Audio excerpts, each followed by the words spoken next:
नमस्कार दोस्तों, lead India के इस वीडियो में आपका बहुत बहुत स्वागत है। दोस्तों, आज के इस वीडियो में मैं आपसे एक केस लॉ के बारे में बात करूंगा और ये केस लॉ डील करता है इंटरकास्ट मैरिज को लेकर।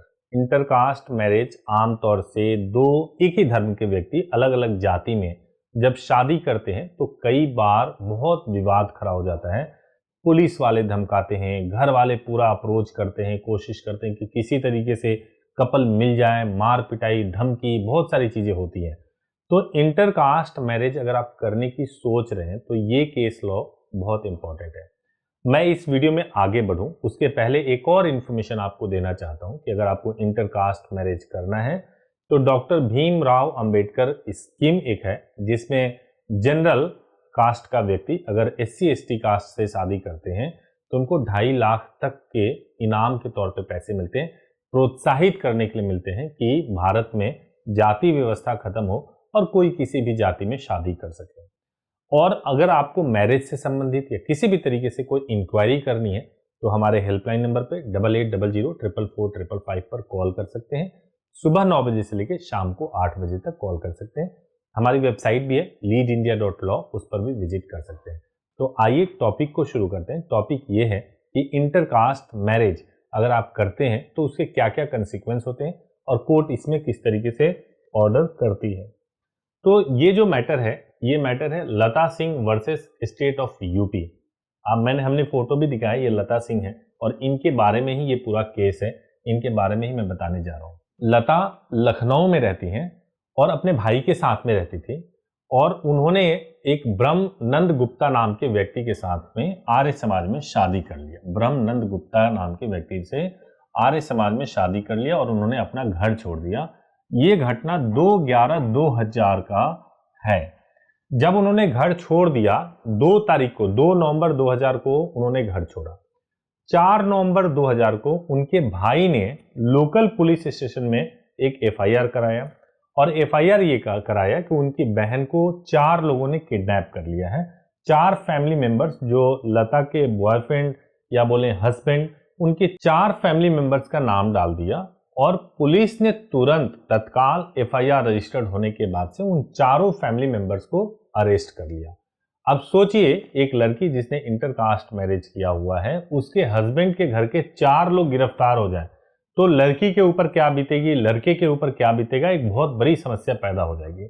तो इन लोगों ने, लता ने क्या किया कि 13 मार्च 2001 को तकरीबन 1 साल के बाद उन्होंने विमेन कमीशन ऑफ राजस्थान को कांटेक्ट किया और वहां कांटेक्ट करके जो विमेन कमीशन था उन लोगों ने लता का स्टेटमेंट रिकॉर्ड किया और रिकॉर्ड करके SP ऑफिस में उनको भेज दिया।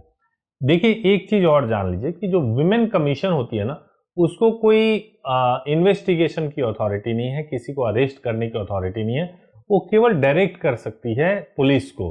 तो इसलिए बेहतर यही होता है कि अगर आप थोड़ा फास्ट अपने काम को करवाना चाहते हैं तो इंस्टेड ऑफ विमेन कमीशन जाने के आप सीधे सीधे SP ऑफिस जाइए और वहां पे जाकर के स्टेटमेंट रिकॉर्ड करवाइए। तो विमेन कमीशन ने भी जो है कपल को भेजा कि आप SP के पास में जाएं और वहां पे जाकर के अपना स्टेटमेंट रिकॉर्ड करवाएं। ये पूरा जो हुआ तकरीबन 4 से 5 महीने के बाद हुआ, क्योंकि नवंबर में अरेस्ट हुआ था, फिर मार्च में तो तकरीबन मान के चलिए कि 4 या 5 महीना लग गए। तो वुमेन कमीशन ने जब SP के पास भेजा, SP के पास जाकर के कपल ने अपना स्टेटमेंट रिकॉर्ड कराया। स्टेटमेंट रिकॉर्ड करने के बाद से जो है डिस्ट्रिक्ट कोर्ट में जो है FR रिपोर्ट, जिसको फाइनल रिपोर्ट बोलते हैं, वो फाइल हो गया। इसके फाइल होने के बाद से 17 मई 2001 को कपल ने जो है बेल के लिए जो है एप्लीकेशन लगाया। कपल ने जब बेल के लिए एप्लीकेशन लगाया तो उस दिन कोर्ट ने 17 मई 2001 को बेल दे दिया और बेल देते हुए उसने कमेंट किया, कोर्ट ने कमेंट किया कि नो ऑफेंस कमिटेड। मतलब ये बहुत इंपॉर्टेंट था कि नो ऑफेंस कमिटेड, यानी कि कोई ऑफेंस ही नहीं था, फिर भी 5 महीने तक जेल में रख दिया। इंटरकास्ट मैरिज करना कोई ऑफेंस होता ही नहीं है, किसी भी तरीके से कोई अपराध नहीं होता है, फिर भी 5 महीने तक जेल में रख दिया। तो नो ऑफेंस कमिटेड बोल करके कोर्ट ने चारों लोगों को बाहर कर दिया, यानी कि उनको बेल दे दिया। साथ ही साथ एक और चीज मैं बताऊं कि इनको आर्म्ड सिक्योरिटी दी गई, आर्म्ड सिक्योरिटी दी गई। आईओ ने तो 29 मई 2001 को स्टेटमेंट रिकॉर्ड किया। आईओ ने 29 मई 2001 को स्टेटमेंट रिकॉर्ड किया लड़की को, और कोर्ट के ऑर्डर पर ही इनको आर्म्ड सिक्योरिटी प्रोवाइड की गई। इसके बाद भी एक डेवलपमेंट हुआ। डेवलपमेंट ये हुआ कि जो कपल थे वो सीआरपीसी के सेक्शन 482 के तहत इलाहाबाद हाई कोर्ट में गए, और इलाहाबाद हाई कोर्ट में जाकर के उन्होंने रिक्वेस्ट किया कि उनके खिलाफ जो एफआईआर हुआ है 366 और 368 में जो एफआईआर हुआ है इसको क्वैश किया जाए, क्योंकि तब तक एसएचओ ने अपने फाइनल रिपोर्ट यानी चार्जशीट फाइल कर दिया था और ये लोग बेल पे बाहर आ गए थे, ट्रायल शुरू हो चुका था। तो उसमें हाई कोर्ट की एक व्यवस्था थी कि जो ट्रायल चल रहा होता है उसको क्वैश नॉर्मली नहीं करती है हाई कोर्ट। तो उसमें ये जो क्वैशिंग की रिक्वेस्ट थी वो तो पूरी नहीं हुई, लेकिन कोर्ट ने ये आदेश किया कि जो लड़की का भाई है वो नहीं अपियर हो रहा था सेशन कोर्ट में, अपने ट्रायल के लिए नहीं अपियर हो रहा था। तो हाई कोर्ट ने डायरेक्ट किया कि आपको जाना ही पड़ेगा, जाकर के आप अपनी गवाही देनी पड़ेगी। बाद में ये केस जो है फिर ये एफआईआर ट्रायल हुआ। ट्रायल में जो है इन लोगों ने केस को जीता और जीत करके ये बरी हो गए। तो कहने का मतलब ये कि जब कभी भी इंटरकास्ट मैरिज होता है और उसमें पुलिस चाहे कितना भी थ्रेट कर ले, इंटरकास्ट मैरिज करना कोई अपराध नहीं है। एक और इंपॉर्टेंट बात आपको जानना चाहिए, उसके बाद से 2001 के बाद से कई ऑर्डर्स आए हैं, सुप्रीम कोर्ट के ऑर्डर आए हैं, और सुप्रीम कोर्ट हाई कोर्ट ने बोला है कि साथ में रहना, right to leave, right to liberty, ये सब फंडामेंटल राइट है। और फंडामेंटल राइट के सेक्शन 21 के तहत, फंडामेंटल राइट के आर्टिकल 21 के तहत ये सब कुछ आते हैं।